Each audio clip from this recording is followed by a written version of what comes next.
This module is on the sexual response. So I like to teach this module. I teach an entire class on sexuality, and I feel like sexuality is a topic that a lot of people don't discuss.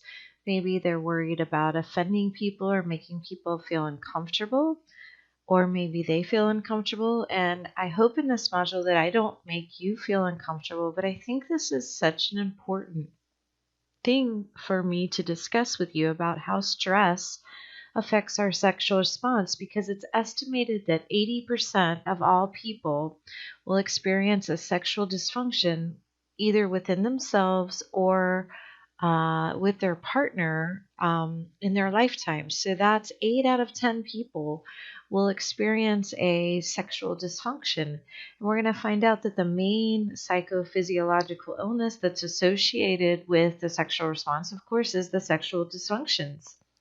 So I think in order to, I think that we can learn a lot about sexual dysfunction by understanding how the sympathetic and parasympathetic nervous system are affecting the sexual response.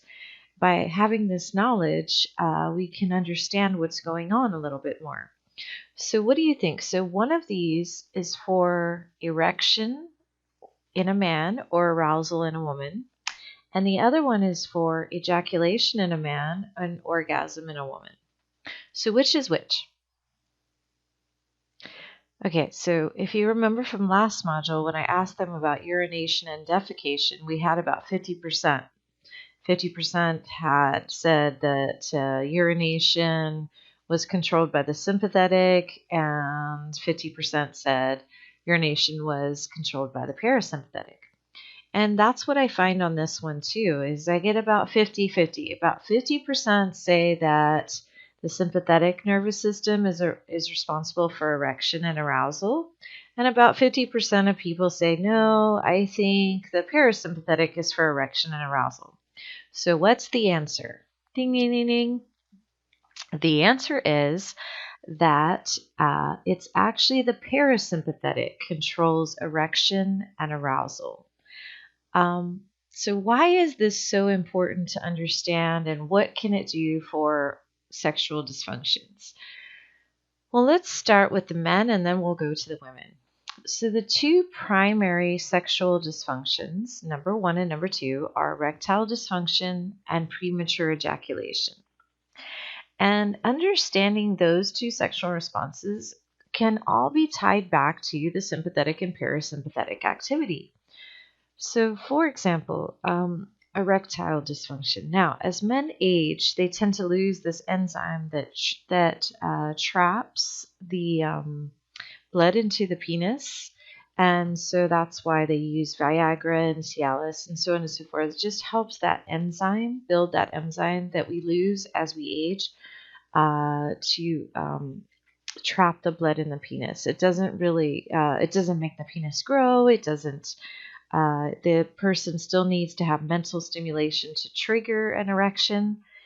And that's what I want to talk about. So younger men can also get erectile dysfunction. So most erectile dysfunction is actually physiological because it happens more and more as you age because of the enzyme. But there can be quite a bit of erectile dysfunction from mental stimuli. And that's kind of what this whole lecture has focused on. So if a man feels stressed, then his sympathetic nervous system would be activated, so he's less likely to get an erection. So maybe the man is really excited to be with this girl, he really cares a lot, or be with this partner, he really cares a lot about them, and he starts to doubt himself. This could trigger a problem with the ability to get an erection. Also, porn is something that seems to be very big right now, and they're finding more and more younger men are suffering from erectile dysfunction from too much porn use, because the porn sensations are extremely vivid and erotic, and they change all the time. So it's kind of like cocaine in a sense that it gives a huge rush, and different methods of sexuality, and many different positions and many different partners and so on and so forth. So that creates a strong dopamine response. But when you get into a situation that's more real life, it may not be as intense. And so people are experiencing the erectile dysfunction. So if you find yourself experiencing this, then maybe now you know, okay, I need to cut back on the porn a little bit. So stress and can cause erectile dysfunction. So if you are a partner with someone that has erectile dysfunction, the worst thing that you could do is try to push them, to try to make them more stressed about it. Okay, now let's look at the other one, which is premature ejaculation. So premature ejaculation is when a man comes too quickly. And this has to be defined by him. It can't be defined by anybody else. So if he feels that he has lost control, the ability to control his ejaculation, and he feels uncomfortable with it, then we would say that's premature ejaculation. But if he's happy, his partner's happy, and then no matter how long he lasts, that would be okay. So what's happening with premature ejaculation is they actually call this a learning disorder, because what there is there's kind of like a cliff. So when this switches to this, when parasympathetic goes to sympathetic, they say that it's kind of like a cliff, and if you get too close to the edge, then you're going to fall off. And so what they do is they teach people, men, to recognize this cliff of where it switches from parasympathetic to sympathetic. So they tell him to slow down, to think of something else, to relax. But understanding that the more that he worries about, oh no, am I going to ejaculate? Am I going to ejaculate? Oh no, will I be out of control? The more he thinks about that, the less likely he's able to control it, because it will get him closer to the cliff. So when this switches to this, he's going to ejaculate. So someone who gets stressed or worried, it could affect his ability to get an erection. And it can also trigger premature ejaculation. So look at how the stress response really plays into the sexual response. Now let's go to the women.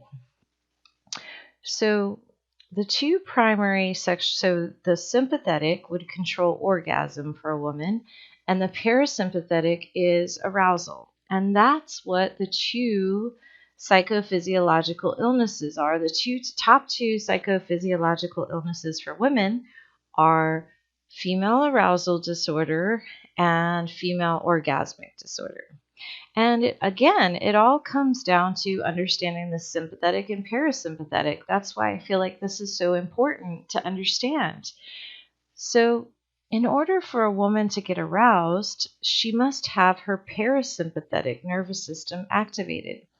And what makes this kind of difficult in a heterosexual relationship is that women's sexual response takes much longer than men. So I probably should have, I don't know, maybe I can do it. Let's see if we can. Okay, maybe we'll do this pen. So I do this in class as I show that this would be a men's sexual response. It's very fast, whereas this would be a woman's sexual response. So it takes her longer, and hers is not as much of a spike. So by men not being taught about this, that she needs time in order to get ready, he might say, oh, was it good for you? And she says, oh my goodness, I didn't even get started. So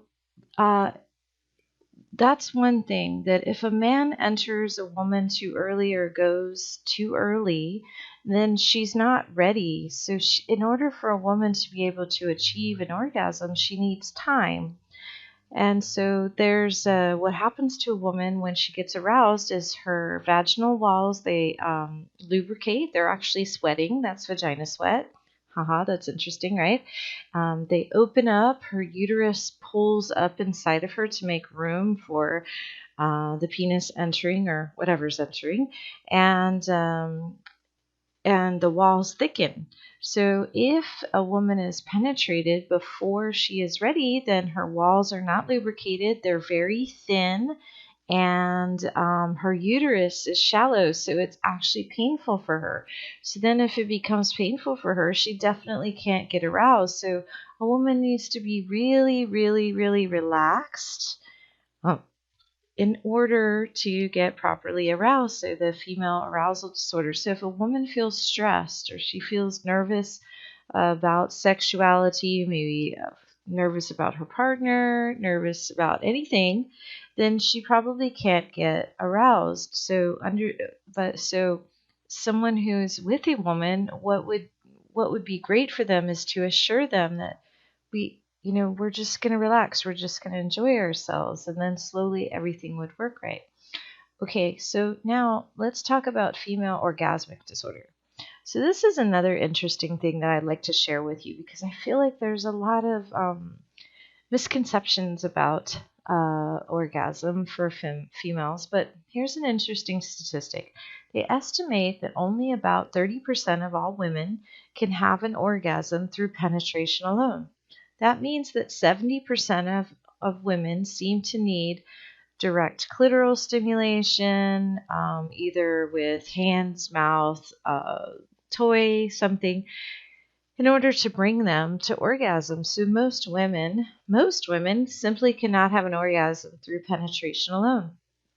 So if you were thinking like, oh, there's something wrong with me, maybe that statistic will help you. But what you need to understand about an orgasm for women is what has to be triggered is this sympathetic response.